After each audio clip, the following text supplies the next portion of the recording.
Yes, ordinary, till you see the core side of it. And what you're looking for is the story behind the news. We bring it to you from Lagos, the commercial capital of Nigeria. Giving you all sides and political stories round the clock. Every detail from the start line to the final whistle. CoreTV News, expanding your view.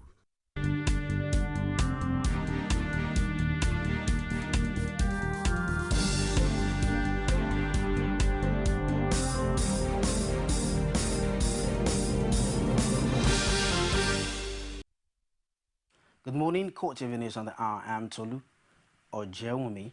We start with this update on national development. The National Economic Council on Tuesday considered a 30-year blueprint designed to fast-track infrastructure development in the country. The National Integrated Infrastructure Master Plan is a brainchild of the National Planning Commission and is meant to run from 2014 to 2043. The council, chaired by Vice President Amade Sambo, deliberated on the draft and concluded on the various sectors to focus on. Briefing newsmen after the meeting, members of the Economic Council revealed that rehabilitation of roads and rail lines will be given top priority. What we are developing is not only for federal government alone, but it's also for the subnational level of government to key in. But before this presentation, we've held a lot of consultation with all the stakeholders. We went for zonal validation in the 6 geopolitical zones of the country. This has taken us over 1.5 years to do, but what we presented today, we're able to get some input from the governors. We need to do for us to address the infrastructural deficit that our country has suffered over the years. There were comments by virtually all the governors present to the effect that it was a web research presentation that was made. It's comprehensive, but there are areas that need some input, more input from us, so that it will be a document that will have the buy-in of every major stakeholder. Lagos State Governor Babatunde Fashola has denied allegations that his administration has diverted the World Bank loan meant for the development of public secondary schools to the ECO Project program. Abiola Lula's report is presented from our studio. Governor Fashola refuted the allegation at the launch of the book titled Lagos Eco Project, A Legacy of Excellence, while pointing out the need to build on the success recorded in the state secondary education. Fashola says government has ensured a purposeful use of the World Bank loan. But perhaps you may have heard that some people have made unsubstantiated allegations against us that we have stolen World Bank money. Some of you may have heard it. So this occasion really is important because, as I've said from the very first beginning, in this government, our collateral is our collective integrity. We have nothing to hide. Lagos has 667 public junior and secondary schools demanding for the attention of government. In order to catch up with such demand, Lagos State received a loan which has been instrumental to the development of the state public schools recorded since 2009. The World Bank gave us a minimum project indicator to train 5,385 teachers on leadership and other core subjects. Within that 4 years, we trained 16,445 teachers. And with that means we accomplished 305% achievements. The book is a compilation of the activities of the Lagos Eco Project since 1999. The People's Democratic Party, PDP, has temporarily lost its bid to unseat 5 state governors that defected to the All Progressives Congress, APC. A federal high court in Abuja ruled that the governors were not properly served with court summons and decided to postpone the matter indefinitely. It was a case that the ruling PDP was so sure would swing in its favor. The party had 6 months ago challenged the legality of 5 governors defecting to APC and still remain in office. The governors are Abdul Fattah Ahmed, Kwara, Rotimi Amechi, Rivers, Murtala Nyako of Adamawa, Aliyu Wamako of Sokoto, and Rabiu Kwankwaso of Kano. But the snitch is that PDP had not been able to properly serve the governors with court papers. PDP had claimed that in line with the court order obtained on December 13, the originating summon was taken to 6 Bissau Street, Wuse 2, but discovered that the APC had vacated the office and relocated to a new office at 40 Blantyre Street, also in Abuja. The governors on their part insisted that no legal action has been instituted against them until they have been properly served with court summons and other processes.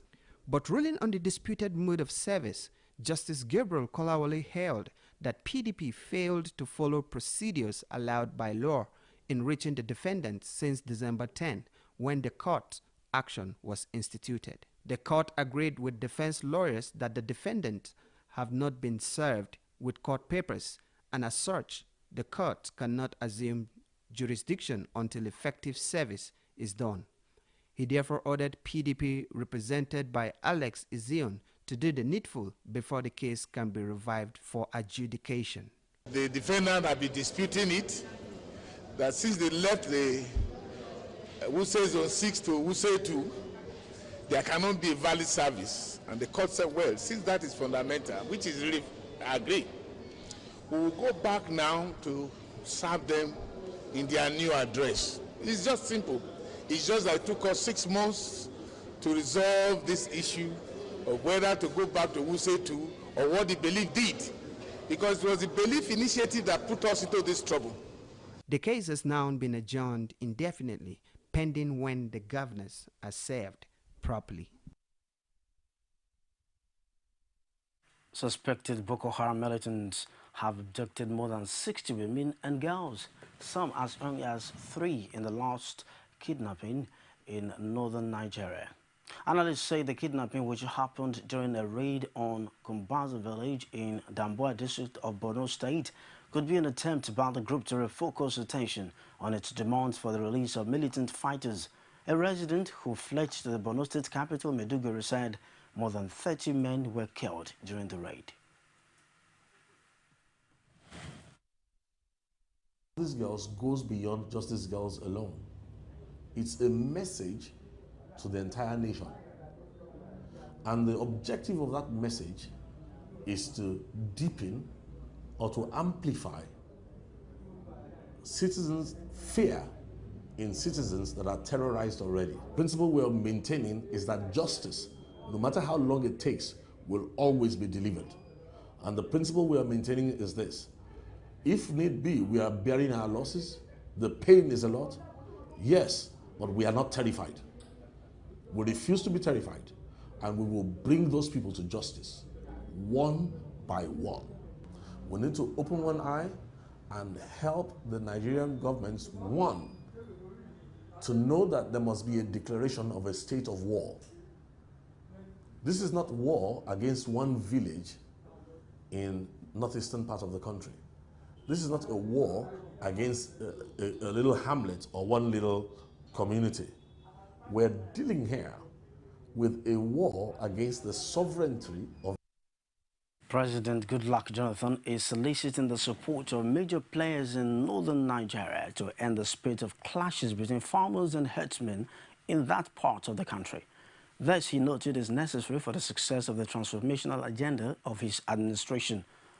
President Jonathan, who was represented by Vice President Amadu Sambo at a conference in Kaduna, lamented that no state in northern Nigeria is free of conflict.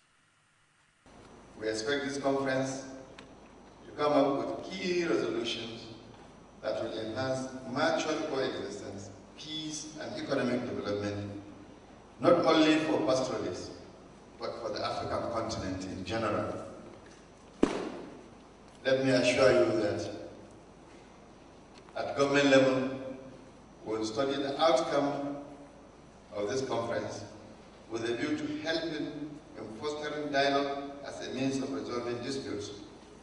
And we urge participants to come up with actionable points that will help improve government policies and plans for a peaceful and prosperous Nigeria.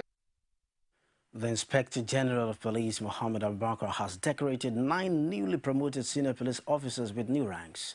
The officers include the Force PRO, Frank Mbo, who is now an Assistant Commissioner of Police. Pa Samuel has details.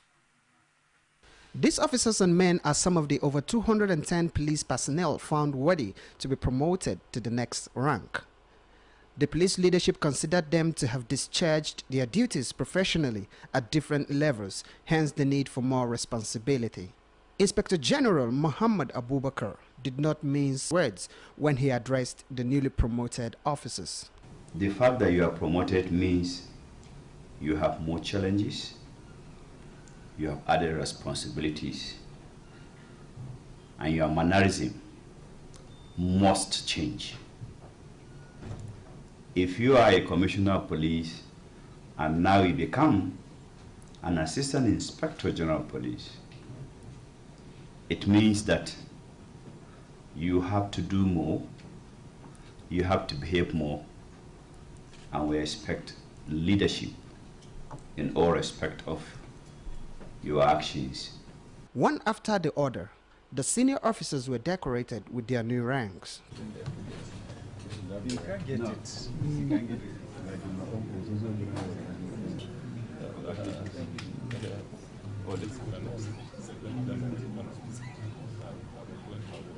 The newly officers promised to be more committed to their duties amidst challenges facing the image of the force. Everybody, standard of innovation, standard of hard work, standard of good image. We promise you you're going to take it a bit to higher heights.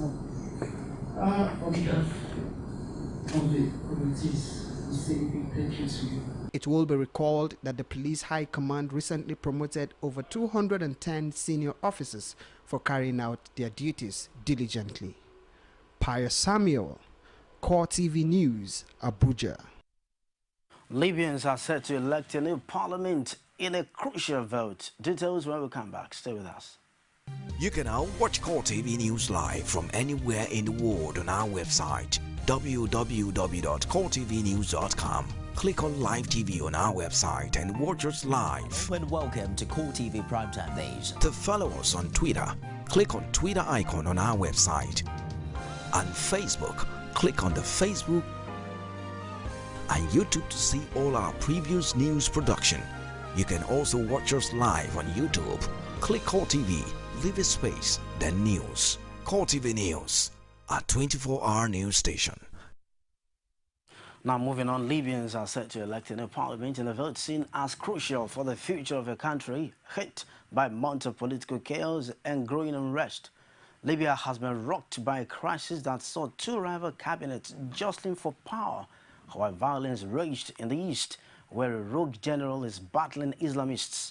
Militias are helped to topple Muammar Gaddafi in the 2011, and those militias are NATO-backed in the uprising and have been blamed for violence that has continued unabated since the end of the revolt.